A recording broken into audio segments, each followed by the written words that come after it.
The fourth of Drokmi Lotsawa's four famous female Lamdre disciples was named Chemo Namka. And she had 5 brothers, but Chemo Namka was the oldest of all of the children. And all of her younger brothers one day had a dream saying that your older sister should go to meet Drokmi Lotsawa, and you should take many offerings to Drokmi Lotsawa. And Drokmi Lotsawa will be able to help her to reach the Kichari realm.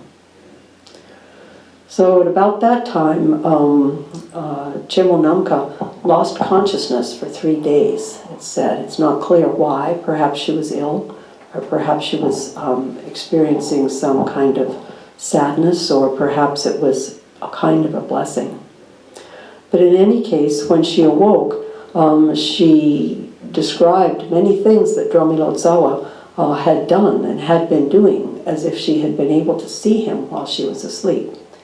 And everyone was very amazed, and they said, yes, now certainly we should take her to meet Drokmi Lotsawa.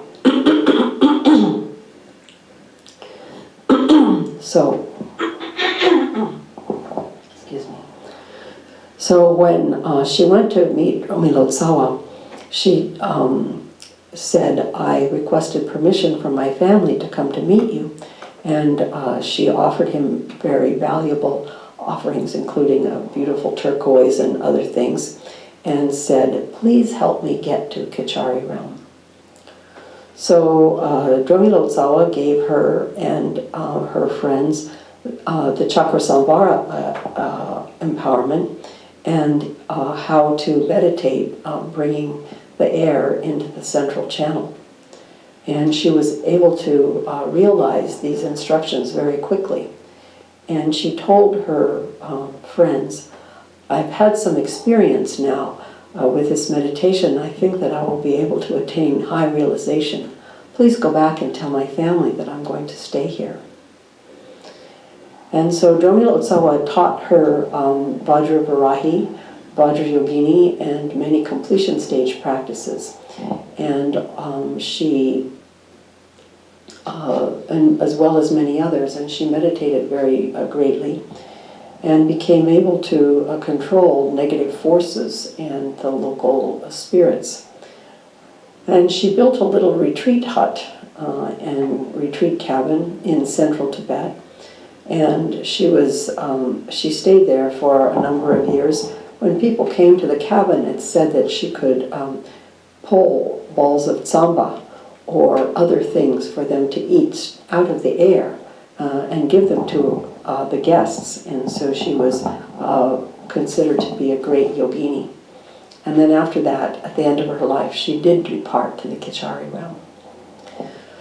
So these are the biographies of the 4 great women disciples of Drokmi Lotsawa. And we can see that from 2 of them, their connection to the Dharma arose from great personal grief and shockingly difficult circumstances.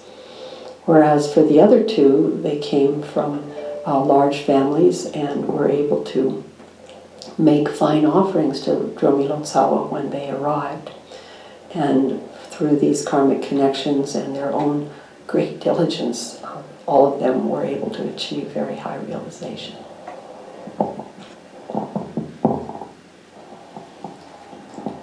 Next, I'd like to talk about a little bit about some of the disciples of Sachen Kunga Nyingpo. As you recall from earlier in the talk, Sachen Kunga Nyingpo was the four spiritual generations after Drokmi Lotsawa. Drokmi Lotsawa brought the Lamdre teaching to Tibet, and then after that, Setong Kungrig, Shantong Jingbar, and then Sachen Kunga Nyingpo received in turn the Lamdre teaching, passing it down.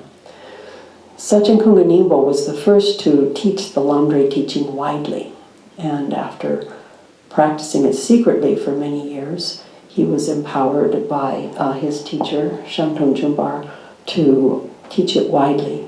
And when he began to teach it widely, he composed or sort of arranged the Lamdre teaching in special ways for 11 disciples for whom he taught it. They're called commentaries on the Lamdre teaching. Of course, the root verses are the same, but the style in which it is taught and the focus of the Lamdre teaching was slightly specialized for each of the great disciples. So the first of Sachen Kunga Nyingpo's commentaries on the Lamdre was for his disciple, male disciple named Aseng. He was the first to request the Lamdre teaching from Sachen Kunga Nyingpo. And the Lamdre commentary composed for him was called Aseng-ma, which is the name of the requester. The second commentary was requested by someone named Shuje Mudu, another male disciple, and that commentary is called Shuje-ma, because that again is the name of the requesting disciple. The third one was requested by a man named Chodron from Lotsawa. Chodron from Lotsawa. And so the name of this commentary is called Lotsawa, because that's the area from which that disciple came. So the first three commentaries were given to men. Now the fourth commentary was given to Sachen Kunga Nyingpo's consort, whose name was Machik. Machik was the mother of his oldest son, whose name was Kungambar. And she was a princess of the Tibetan royal lineage, and her son, Kungambar, passed away while he was young and she was still alive, and she was very, very sad.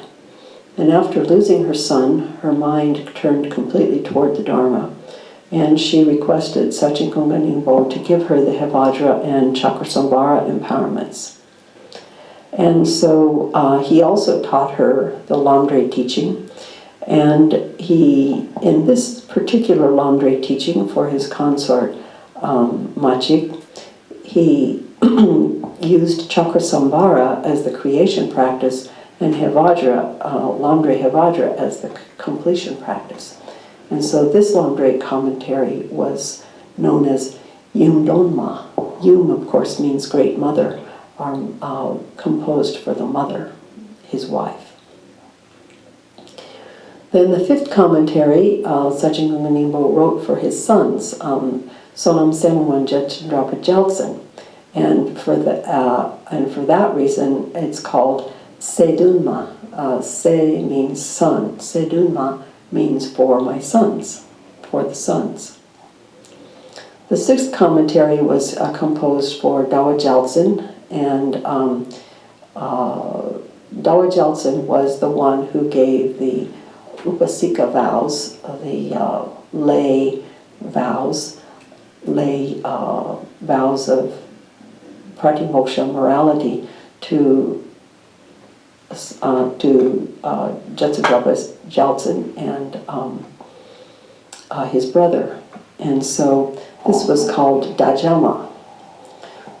The seventh commentary was for the disciple Sangri Pupa, so it's called Sangri Pupa Ma. And the eighth commentary was given to a woman that was composed for a nun from Mangkar named Mangchong-ma.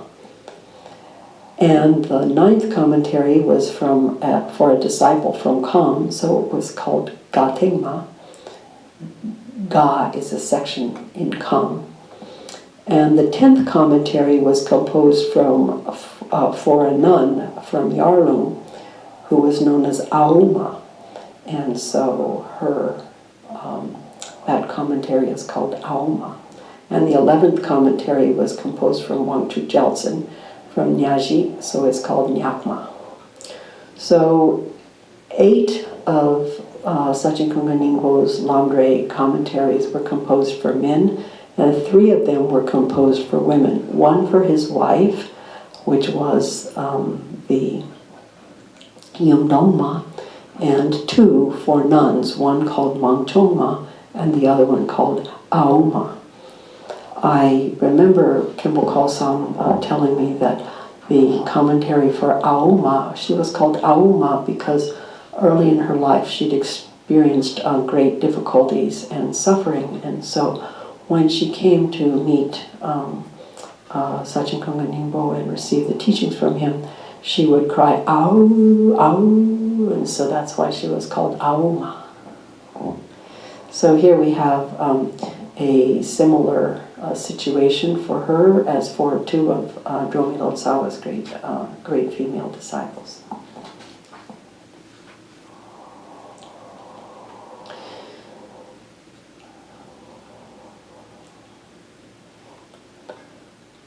So, concerning the attainments that were reached by these great disciples, the Chodrung-ma was considered to have achieved the stage of patience. The stage of patience is a very high bodhisattva level stage, and so that's very important.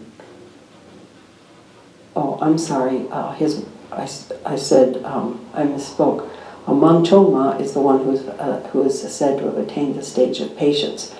That was not his wife. Chodrung-ma was born in Kara, and we have a little bit more of biography of her.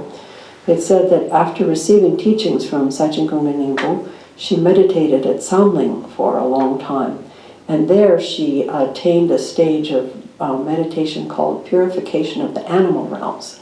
And whenever she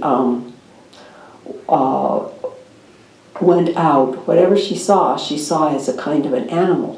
She saw things, people on the road in the form of a yak stampeding toward her, or she would see other people in the form of animals. And that caused her to become very frightened because sometimes the animals would appear to attack her. But after that difficult experience, then all of her perceptions, she went through a different stage of meditative realization where all of her perceptions arose as bliss. And so whatever touched her, whether it was soft like a cloth or whether it was sharp like a thorn, she experienced it as great bliss. And so because of that, she no longer experienced discomfort or displeasure, and she meditated in that state for the rest of her life and attained very high realizations.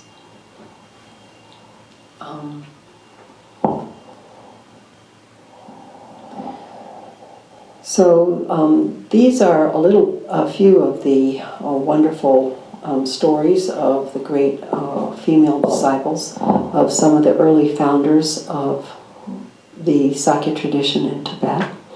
And they're very inspiring to read and to know that women were participating alongside of men in receiving the teachings, in practicing meditation, and also in attaining very high realization.